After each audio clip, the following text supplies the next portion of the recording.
नमस्कार दोस्तों, peak PCS के इस वीडियो में आप लोगों का स्वागत है। उम्मीद करते हैं सब लोग बढ़िया होंगे। तो आज के वीडियो में हम लोग जो है पीसीएस मेंस की सीरीज में जो है जीएस पेपर 2 में एक सब्जेक्ट है गवर्नेंस, है ना? जिसका सिलेबस हम लोगों ने डिस्कस कर लिया है। तो उसी सब्जेक्ट में लोग जो है हम लोग अगला टॉपिक पढ़ेंगे, जो कि क्या हो जाएगा, ई गवर्नेंस हो जाएगा। इसके पहले हम लोगों ने भारत में शासन व्यवस्था देखी थी।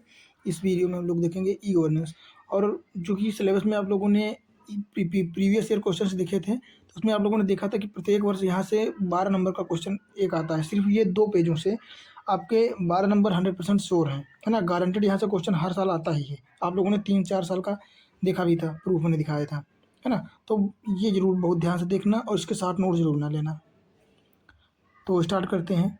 ई गवर्नेंस, विश्व बैंक ने परिभाषा दी है जो ई गवर्नेंस की, तो क्या दी है कि ई गवर्नेंस का आशय सरकारी एजेंसियों द्वारा सूचना प्रौद्योगिकियों के प्रयोग का सूचक है ना? यह नागरिकों, व्यापारों व अन्य सरकारी अंगों के साथ संबंधों को रूपांतरित करने की क्षमता से है ना? ई प्रशासन का सीधा सा संबंध क्या है कि सूचना व संचार तकनीक के माध्यम से जो है शासन को बढ़ावा देना या शासन करना, है ना? कहने का मतलब ये है कि सभी चीज़ों में डिजिटलाइजेशन लाना, सरकार की जितनी एजेंसियाँ हैं, जितने डिपार्टमेंट हैं, है ना? इन सबको डिजिटल रूप में प्रदान करना, ताकि जो है कार्यों में ट्रांसपेरेंसी आ सकते हैं, रिस्पॉन्सिबिलिटी आ सके, अकाउंटेबिलिटी आ जाए, है ना? कार्य सरल और आसान हो जाएँ, है ना? इसलिए सारी चीज़ें एक दूसरे से कनेक्ट करना, इंटरकनेक्ट करना, ये क्या है, ये सारी विशेषताएँ जो हैं ई गवर्नेंस की हो जाती हैं। तो अगर एक एक लाइन में पूछें तो ई प्रशासन का बस इतना सा मतलब है कि सूचना व संचार तकनीक के माध्यम से या डिजिटल माध्यम से सेवाओं को आसानी से लोगों तक पहुंचाना, उपलब्ध कराना, है ना? डिजिटल माध्यम, ई का मतलब ही होता है डिजिटल माध्यम। अब बात करते हैं ई प्रशासन के जो है, ई प्रशासन को हम लोग स्मार्ट प्रशासन भी कहते हैं। क्या कहते हैं? स्मार्ट। इसमें एस का मतलब हो जाएगा सिंपल, एम का मतलब हो जाएगा मोरल, ए का मतलब हो जाएगा अकाउंटेबल, है ना? आर मतलब रिस्पॉन्सिव या अनुक्रियाशील या प्रतिक्रियाशील, और टी का मतलब हो जाएगा ट्रांसपेरेंट, है ना? तो एक-एक हम लोग देख लेते हैं। अगर सिंपल की बात करें, सरल की, तो इसका कहने का मतलब ये है कि नियम, कानून और सेवाएँ इस प्रकार की योजना होनी चाहिए, योजनाएँ इस प्रकार की होनी चाहिए कि जो है जनता तक, लोगों तक बहुत ही आसानी से और बहुत ही सरल माध्यम से पहुँचाया जा सके, ताकि उनको समझने में किसी भी प्रकार की कोई दिक्कत ना हो, आसानी से वो समझ सकें, आसानी से मैनेज कर सकें, है ना? तो नियमों का सरलीकरण होना चाहिए, नियम बहुत ही सरल होने चाहिए कि आम आदमी को भी अच्छे से समझ में आ जाना चाहिए। मतलब ऐसी भाषा का प्रयोग नहीं करना चाहिए नियमों में कि अच्छे-अच्छे लोग जान ही ना पाएँ कि इनके कहने का मतलब क्या है, तो सरल होने चाहिए। और दक्ष व त्वरित ऑनलाइन सेवा उपलब्ध कराने का मतलब ही होता है सिंपल, है ना? सरल।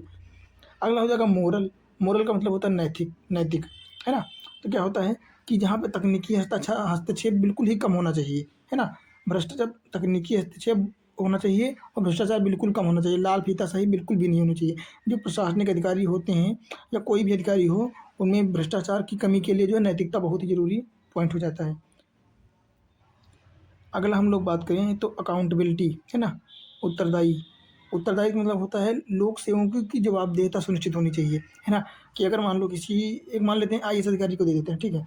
तो एक आईएएस या आईपीएस अधिकारी है, तो उसके पास इतनी सारी पावर होती है। तो इसका मतलब ये नहीं है कि उसके पास इतनी सारी पावर है, वो जिसके साथ जो कुछ चाहे पॉजिटिव, नेगेटिव जो करना चाहे वो कर सकता है, ऐसा नहीं है। उसके कहने का मतलब ये है कि अगर आपको पावर दी गई है, तो आपके पास उत्तरदायित्व भी है, आपके पास जवाबदेहिता भी है कि आपने अगर ऐसा काम किया है या ये किया है, तो इसका क्या कारण है, ये क्यों किया और यही क्यों किया, है ना? तो उसको जवाब देना पड़ेगा। अगर मान लो किसी के साथ अन्याय करता है, तो उसको जवाब देना पड़ेगा और इसके बिहाफ़ पे उसको सज़ा भी दी जा सकती है अगर उसने गलत किया है तो, है ना? तो ये बहुत ज़रूरी चीज़ है, अकाउंटेबिलिटी तो होनी ही चाहिए। अगला बात करें रिस्पॉन्सिव, है ना? अनुक्रियात्मक। इनके कहने का मतलब है कि सेवा आपूर्ति में किसी भी प्रकार की कोई देरी नहीं होनी चाहिए, है ना? तो सेवा आपूर्ति आसानी से और कम समय में होनी चाहिए और सरल और कारगर होनी चाहिए। कैसे? सरल और कारगर होनी चाहिए। मान लीजिए आपका कौन-सा डिपार्टमेंट है, आप समझ लो फायर डिपार्टमेंट में हो और आपको किसी की कॉल आई कि वहाँ पे आग लग गई है, फायर है। तो अगर आप वहाँ पे अनुक्रियाशील नहीं होगे, बहुत जल्दी नहीं पहुँचोगे टाइम टू टाइम, तो फिर वहाँ पे नुकसान हो सकता है ज़्यादा, है ना? तो ये ऐसे क्षेत्रों में, हालाँकि ऐसा तो हर क्षेत्र में होना चाहिए, पर जो है यहाँ पे क्या है, इसीलिए सेवा आपूर्ति समय पर और ईमानदारी से बहुत जल्दी होनी चाहिए, है ना? रिस्पॉन्सिव एकदम होना चाहिए उस क्षेत्र को। फिर अगला हो जाएगा अपना ट्रांसपेरेंट, है ना? पारदर्शी। पारदर्शिता की बात करें तो जैसे इसका उदाहरण राइट टू इन्फॉर्मेशन हो जाएगा, है ना? आरटीआई।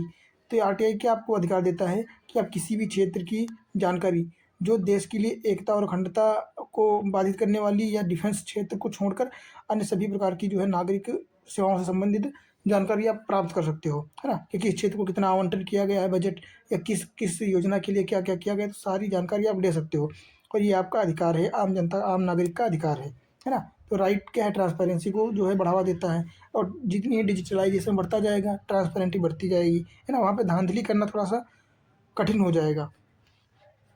फिर अगला हम लोग बात करते हैं ई प्रशासन की अंतर्क्रियाएँ क्या हैं, है ना?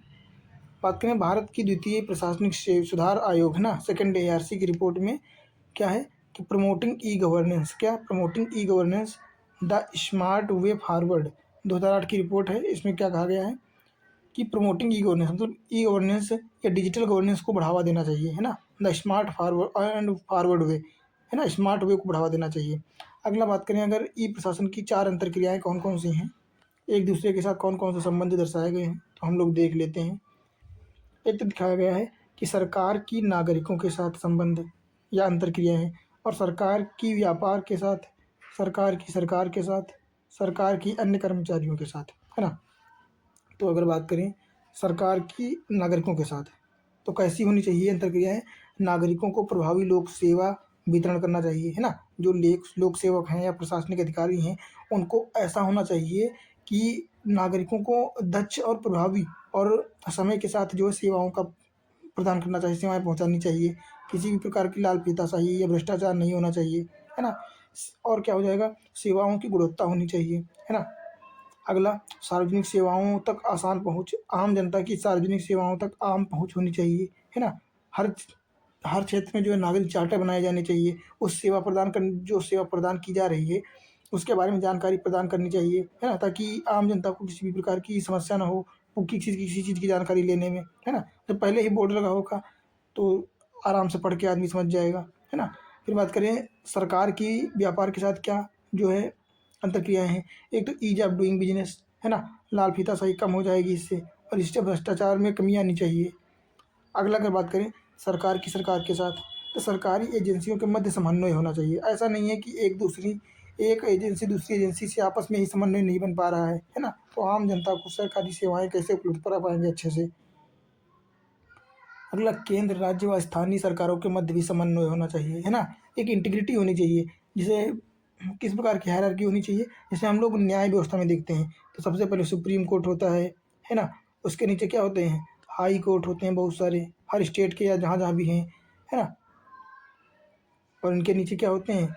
इनके नीचे डिस्ट्रिक्ट कोर्ट होते हैं, है ना? और भी बहुत सारे कोर्ट होते हैं, सेशन, ये सारे क्या होते हैं? कोर्ट होते हैं। तो यहाँ पे एक इंटीग्रेशन है ना? कि सुप्रीम कोर्ट के दिए गए आदेश कोई नकार नहीं सकता है, वो इनको मानने पड़ेंगे और इनके दिए गए निर्णय इनको मानने पड़ेंगे, है ना? तो यहाँ पे एक इंटीग्रिटी दिखाई गई है, यहाँ पे एक समन्वय दिखाया गया है कि किसी भी प्रकार की यहाँ पे जो है एक दूसरे को निगेटिव वे में नहीं देखेंगे, एक दूसरे के आदर मानेंगे, है ना?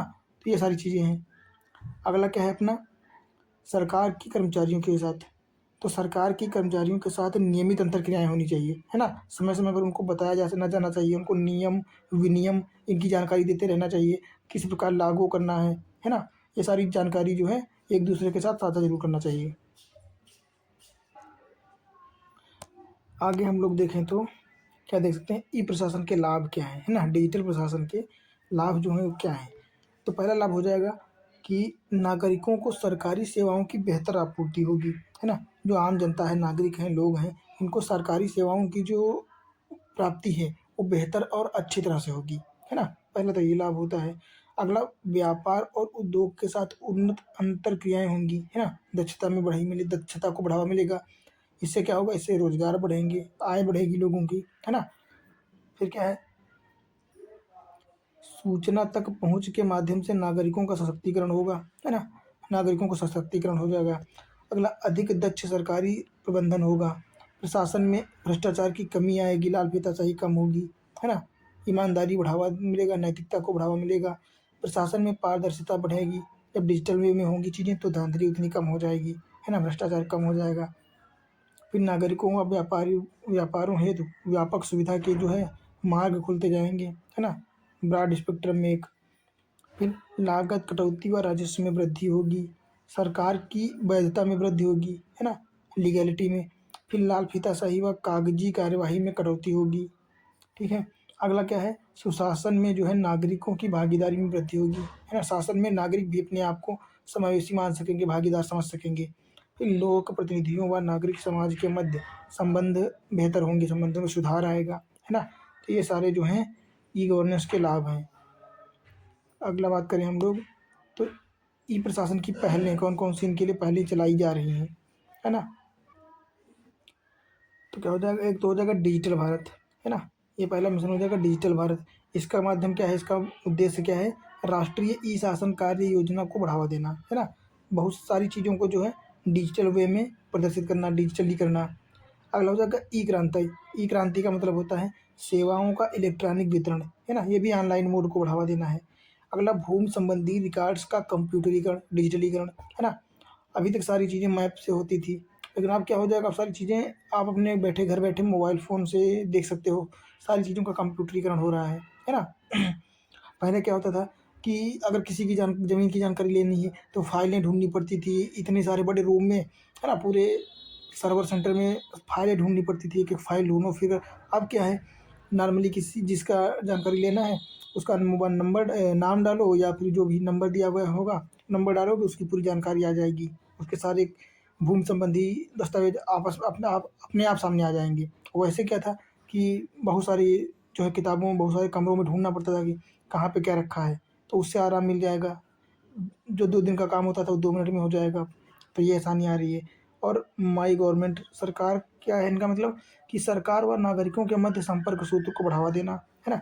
परिचर्चा हो जाएगा, वार्ता, ब्लॉगिंग, ये सारी चीज़ें हो जाएँगी। फिर डिजिटल लॉकर बनाया जा रहा है, ई-कोर्ट हो गए, है ना? कि कोर्ट के फैसले जो हैं वो इलेक्ट्रॉनिक वे में आसानी से पहुँचाए जा सकते हैं लोगों को। इससे क्या होगा, इससे जो पढ़ने वाले लिखने वाले बच्चे हैं, जैसे कोर्ट के लिए जैसे वकील की पढ़ाई हो गई, तो इनको जो है केस जो है बहुत आसानी से प्राप्त हो जाएँगे। मोटी-मोटी किताबें ढूँढने की आवश्यकता नहीं पड़ेगी, है ना? प्रगति पोर्टल का क्या मतलब होगा कि प्रधानमंत्री द्वारा लंबित शिकायतों की निगरानी के लिए जो है प्रगति पोर्टल बनाया गया है। अन्य की बात करें सीपी ग्राम, तो सीपी ग्राम्स क्या हैं? केंद्रीय सार्वजनिक शिकायत निवारण व निगरानी तंत्र, है ना?